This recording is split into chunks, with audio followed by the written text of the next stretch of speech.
ইবাদতের জগতে সবচেয়ে শক্তিশালী ক্ষমতাধর পাওয়ারফুল ইবাদত হলো দান।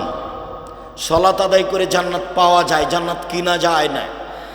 হজ করে জান্নাত পাওয়া যায়, জান্নাত কিনা যায় না। রমজান মাসে সিয়াম থেকে জান্নাত পাওয়া যায়, জান্নাত কিনা যায় না। দান এমন একটা জিনিস যা দিয়ে জান্নাত কিনা যায়। এরকম কোনো ইবাদত পৃথিবীতে নেই। দান এমন একটা ইবাদত যা দিয়ে মাল বালা মুসিবত দূর হয়ে যায়। দান এমন একটা ইবাদত যা দিয়ে সমস্যা দূর হয়ে যায়। দান এমন একটা ইবাদত যা দিয়ে কবরের শাস্তি বন্ধ হয়ে যায়। দান এমন একটা ইবাদত যা দিয়ে মরা মানুষের পাপ মিটে যায়, বুখারী মুসলিমের হাদিস। দান এমন একটা জিনিস যা হলো দলিল, বিচারের মাঠে আমি দাঁড়াবো, আমি জান্নাত পাবো। আল্লাহ বলবেন কেন? আমি বলবো আমার কাছে দলিল আছে, এই জমি আমার, এই যে দলিল, এবারে আমার, এই যে দলিল, জান্নাত আমি পাবো। কেন? এই যে আমার কাছে দলিল আছে। দান দিয়ে আল্লাহকে সন্তুষ্ট করা যায়। দান দিয়ে মানুষের পাপ মিটে যায়, যেভাবে পানি দিয়ে আগুন নিভিয়ে যায়। ওটা ব্যতিক্রম ইবাদত। শুধুমাত্র ব্যবসা করেই মানুষ অসহায় মানুষের পাশে দাঁড়াতে পারে। এই জন্য রাসূল সাল্লাল্লাহু আলাইহি সাল্লাম ব্যবসার কথাটি এইভাবে উল্লেখ করেছেন। বাকি পদ্ধতিতে মানুষ অসহায় মানুষের পাশে তেমন দাঁড়াতে পারে না। বলছিলাম শিরক। রাসূল সাল্লাল্লাহু আলাইহি সাল্লাম বললেন, পৃথিবীর মানুষ লা তুশরিক বিল্লাহি ওয়া ইন কুতিলতা ওয়া হুররিকতা, জ্বালিয়ে দেওয়া হলেও শিরক করো না, হত্যা করা হলেও শিরক করো না, শিরক মহাপাপ। রাসূল সাল্লাল্লাহু আলাইহি সাল্লাম বলেন, আল্লাহ তাআলা বলেন, আদমের ছেলে মেয়ে শোনো, মা দাওয়াতানি রাজাউতানি, তুমি যেভাবে ডাকো আমি সেভাবে থাকি। তুমি যেভাবে ডাকো আমি সেভাবে থাকি। তুমি যেভাবে আশা পোষণ করো সেভাবে আমি পূর্ণ করে থাকি। তুমি যেভাবে আশা পোষণ করো সেভাবে আমি পূর্ণ করে থাকি। আমি ক্ষমা চাইলে ক্ষমা করে দিই। আমি পরোয়া করি না তুমি কত বড় পাপী। আমি পরোয়া করি না তুমি কত বড় পাপী। আদমের ছেলে মেয়ে শোনো, তোমাদের পাপ বেশি হতে হতে যদি আকাশে লেগে যায়, পাপ আর পাপ, আকাশ জমিন ভর্তি আছে, এরপরে যদি আমাকে বলো, যেভাবে বলো আমি সেভাবে থাকি। যেভাবে আশা পোষণ করো সেভাবে পূর্ণ করে থাকি। ক্ষমা চাইলে ক্ষমা করে দিই। পরোয়া করি না তুমি কত বড় পাপী। আমি পরোয়া করি না তুমি কত বড় পাপী। এই কথা আল্লাহ তাআলা আবার বিচারের মাঠে বলবেন। বিচারের মাঠে আমাদের সামনে আসবেন, এসে আল্লাহ বলবেন, আদমের ছেলে মেয়ে শোনো, বিচারের মাঠে তোমরা যেই পরিমাণ পাপ নিয়ে উপস্থিত হয়েছ সেই পরিমাণ আমি ক্ষমা নিয়ে উপস্থিত হয়েছি। তোমাদের যেই পরিমাণ পাপ আমার সেই পরিমাণ ক্ষমা। তোমাদের যেই পরিমাণ পাপ আমার সেই পরিমাণ ক্ষমা। তোমাদের পাপ যত আমার ক্ষমা তত। তোমাদের পাপ যত আমার ক্ষমা তত। যদি শিরক না থাকে, এটা মূল কথা। শিরক না থাকলে পাপ ক্ষমা হচ্ছে, শিরক থাকলে হবে না। গাড়িটা চাঁপাইনবাবগঞ্জ যাবে, ঢাকা থেকে ছুটেছে দেশ ট্রাভেলস। সূর্য ডুবার সাথে সাথে গাড়িতে আলো দিল। এই ছেলে, গাড়িতে আলো দিলে কেন? মালিকে বলেছে সূর্য ডুবার সাথে সাথে গাড়িতে আলো দিতে হবে। তাহলে মালিক হিন্দু নাকি? এই কাজ তো হিন্দুদের। ব্যাপারটা কি বলার সময় বলছে, শাহ মখদুম রহমতুল্লাহ আলাইহির পবিত্র জমিনের লক্ষ্যে ছুটছে গাড়ি। শাহ মখদুমের বাবার জমি। অবাক কথা, কালিমায়ের বাবের আকাশ, ওর মায়ের আকাশ, আল্লাহর আকাশ। আমি যখন সিলেট কোর্টে দাঁড়ালাম 5,000 কোটি টাকার মামলা নিয়ে, তা আমাকে জজ বলছে, আপনি কি পিস টিভির আলোচক? বললাম জি। আপনার মামলাটা খারিজ করে দিলাম। সত্য পথে থাকেন, যা হবে হবে। সুলি হোক ফাঁসে হোক, অল্প দিন বাঁচতে এসেছি। আমি শিরক করে বাঁচতে রাজি নই। ইনশাল্লাহ আমি কখনো শিরক করে বাঁচতে রাজি থাকবো না। ঢাকাতে করোনা হয়েছে, এক লোককে দেখতে গেছি, জামিয়া সালাফিয়াকে ভালোবাসে এই জন্য। তখন ওরা 2 ভাই বোন আছে আর ছেলে মেয়ে, আমাকে হাত দিয়ে অনুরোধ করছে, হুজুর ভিতরে যাবেন না, হুজুর ভিতরে যাবেন না, আপনি আমার আব্বার গায়ে হাত লাগান না। বলো কি তুমি? আমি রাজশাহীতে গেছি তোমার বাপের গায়ে হাত লাগিয়ে দোয়া করে যাব, এই জন্য তোমার বাপের গায়ে হাত লাগিয়ে দোয়া করবই। এতে যদি আমাকে করোনা ধরে আমি বলবো না তোমার বাপের কারণে আমাকে করোনা ধরেছে, আমি বলবো পৃথিবী সৃষ্টির 50,000 বছর পূর্বে আমার নামে করোনা লেখা হয়েছিল, সেই জন্য ধরেছে। আমি তো এইটা বিশ্বাস করি, রাসূল সাল্লাল্লাহু আলাইহি ওয়াসাল্লাম বলেছেন মানুষের 4টে জিনিস লেখা আছে পৃথিবী সৃষ্টির 50,000 বছর পূর্বে। এক, হায়াত জীবন, 2 মরণ, 3 রুজি, 4 রোগ ব্যাধি। সেই দিন যদি আমার করোনা লেখা হয়ে থাকে তাহলে আজকে আমাকে করোনা ধরবে যদি আমি পাথরের ভিতরে ঢুকে থাকি তবু। আর যদি সেদিন লেখা না হয়ে থাকে আজকে ধরার কোনো প্রশ্নই আসে না। আমি ইসলামকে এইভাবে বিশ্বাস করি, স্বামীকে করোনা হয়েছে স্ত্রীকে করোনা হয়নি, দুইজন একসাথে আছে। আর যার করোনা হয়েছে সে খাওয়ার পরে ফেলে দিচ্ছে যে ফকিরে খাচ্ছে, ওকে করোনা ধরে না। আর আমি নাকি ওর গায়ে হাত দিলে করোনা ধরবে, অবাক কথা। সতর্কতাই যদি করোনা না ধরতো তাহলে ঢাকা ফিউচার পার্কের মালিককে করোনা ধরতো না, তারা তো দেশের পানি খায় না।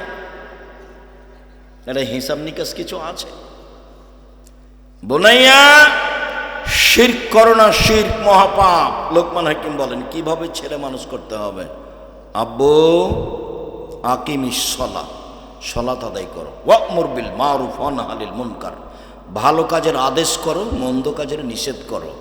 পিতা ছেলেকে বলবেন আব্বু সালাত আদায় করো, ভালো কাজের আদেশ করো, মন্দ কাজের নিষেধ করো। তার মানে ছেলে মেয়েকে ভালো কাজ জানতে হবে, মন্দ কাজ জানতে হবে। বাপি জানে না ভালো কাজ কাকে বলে, মায়ও জানে না ভালো কাজ কাকে বলে। চাঁপায় নবাবগঞ্জের নীতিতে বিবাহ দিয়েছে, কত কি বৈঠক করলো, কত থুবড়া আর কর্কট ক্ষীরকাচি আর কত আমাটা আর কত বরমতা। তারপরে হঠাৎ একদিন ছেলে হয়েছে, তাই ও বাপ, তাই ও মা। জীবনে দুদিন কানে জানে না বাপ মা কাকে বলে। চলেন আজকে সিরিয়াল দেখাবো ধারাবাহিকভাবে। আব্বু সালাত আদায় করো, আব্বু ভালো কাজের আদেশ করো, মন্দ কাজের নিষেধ করো। তার নাম বাপ। আমার ছেলে খুব ভালো, আমার ছেলে খুব ভালো, গোল্ডেন পেয়েছে, আমাকে বড় ডাক্তার করা লাগবে। ওর উদ্দেশ্যই খারাপ, ওর উদ্দেশ্য সে টাকা ইনকাম। ওর দেশে অন্যায় দেখতে পায় না, অবিচার দেখতে পায় না। গাড়িটা যখন ওই ইয়ের দিকে কানসার্টের দিকে যাচ্ছে, মহানন্দার উপরে ব্রিজ, ও টাকা নিচ্ছে কেন? কদিন যে বন্ধ থাকলো, কে টাকা নেই? কেন নিবে? চাঁদাবাজি করে খাও, হিসাব পাও না কেন? দাগাবাজি করে বেড়াও, জুয়ার চুরি করো কেন? রাহাজানি করো কেন? অবিচার করো কেন? অন্যায় করো কেন? পৃথিবী অনেক বড়, নিজে উপার্জন করে নিজে খায়। আরে দিন মজুরি করে খাবো, তাতে কি আছে? মানুষের বাড়িতে কাজ করে খাবো, অযোগ্যের সাথে আমি নই। দোকানে বসে আড্ডা পিটতে রাজি নই। এশার সালাত আদায় করে বাড়িতে গিয়ে ঘুমিয়ে যাব। দোকানে বসে আড্ডা পিটবো কেন? দোকানে বসে আর একজনের বদনাম কেন? তোমার জীবন 16 আনাই মিছে, মনে রেখো। তুমি, তোমাকে দেখলে আমাকে ওই পদ্য বলে মনে হয় যেই পদ্যে বলা হলো, বাবু বলছে মাঝিকে, মাঝি চাঁদ কেন বাড়ে কমে রে? মাঝি বলছে ওইসব কি আর আমি জানি? আরে দেখি তোর জীবন 4 আনাই মিছে। মাঝি এসব হয় কেন রে? আমি কি জানি? দেখি তোর জীবন 8 আনাই মিছে। মাঝি বল না এসবগুলো কিভাবে হয়? আমি কি আর জানি?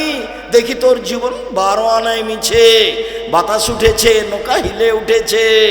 মাঝি বলে বাবু সাঁতার জানো বাবু? তো বাবু বলছে না রে মাঝি না।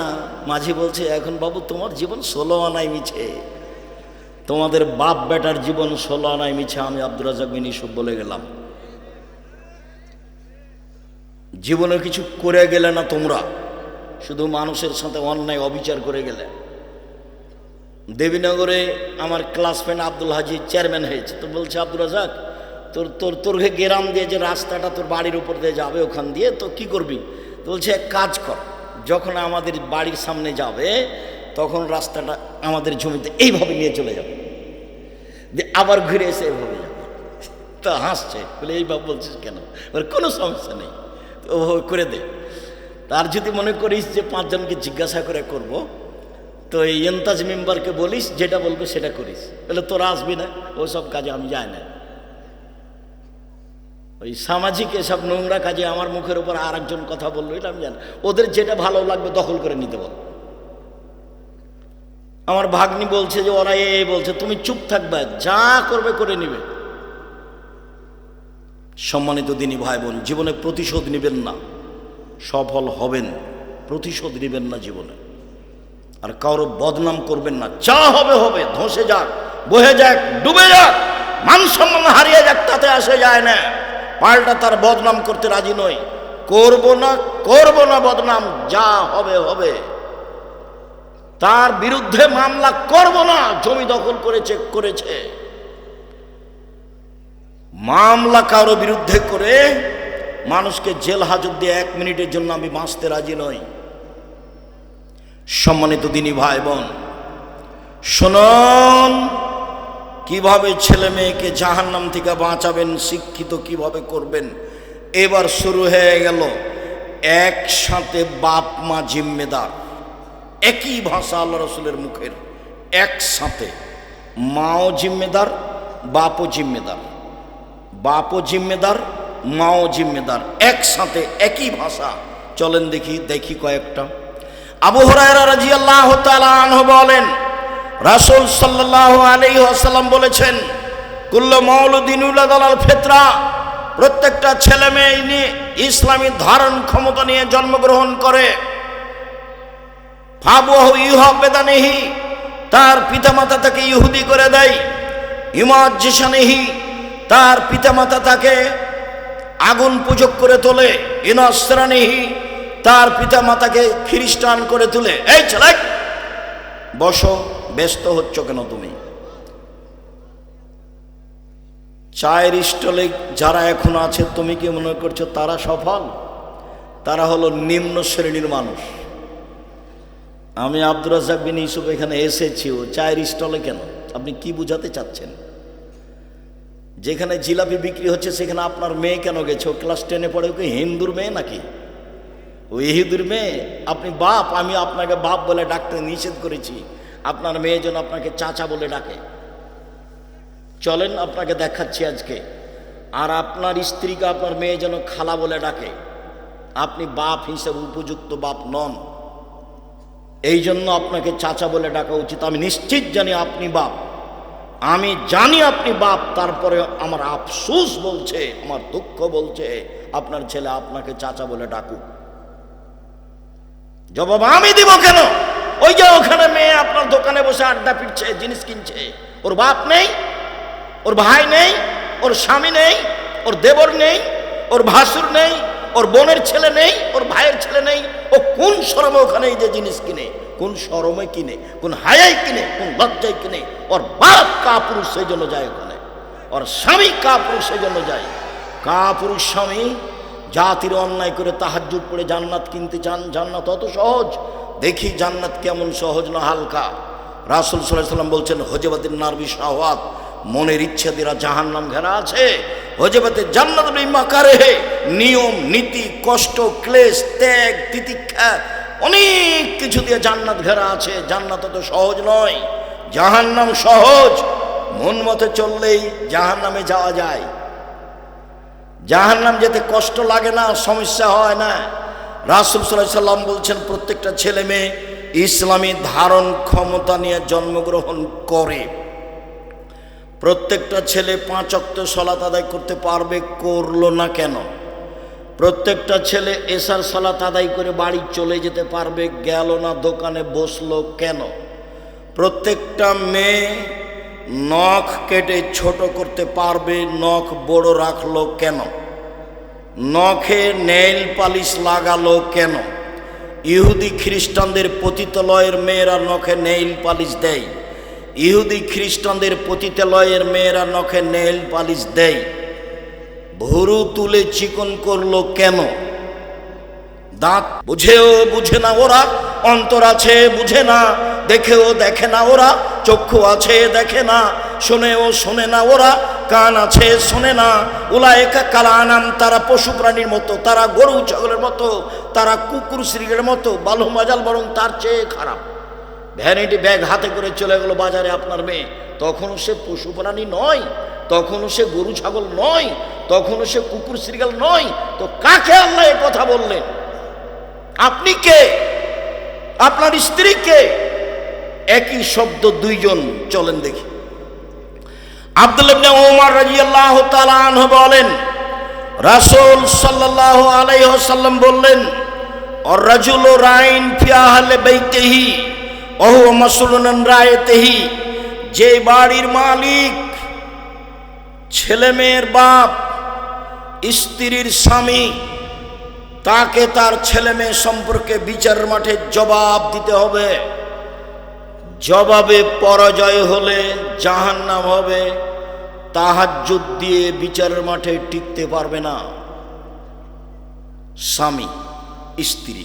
ওয়াল মারাতু রাইয়া ফি বাইতি যাওজিহা ওয়া ওয়ালাদিহি, স্ত্রী স্বামীর বাড়িতে ছেলে মেয়ের জন্য দায়িত্বশীলা। বিচারের মাঠে তাকে তার দায়িত্ব সম্পর্কে জিজ্ঞাসা করা হবে।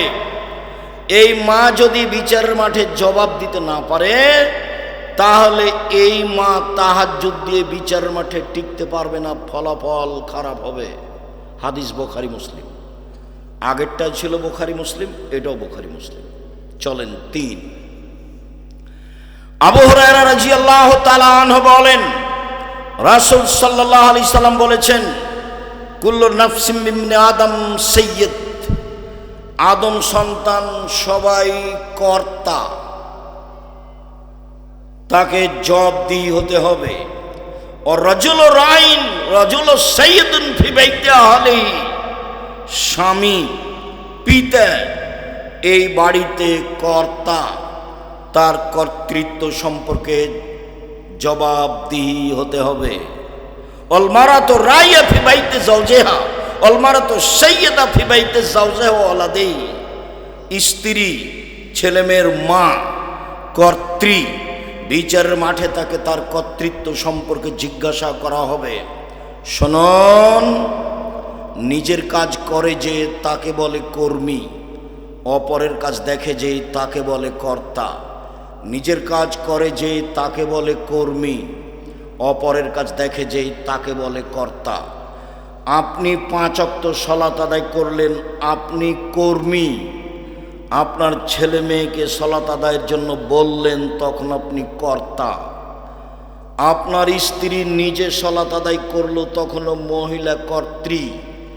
ছেলে মেয়েকে ঘুম থেকে উঠালো, সালাতের জন্য বলল, বলে দিল, আম্মু পেশাবখানায় ঢোকার সময় দোয়া পড়ে ঢুকবা, ওঠার সময় দোয়া পড়ে আসবা, ডান হাতে গিলাস ধরবা, ডান হাতে বদনা ধরে বাম হাতে পানি খরচ করবা, পানি খরচ শেষ হয়ে গেলে সাবান দিয়ে মাটি দিয়ে হাত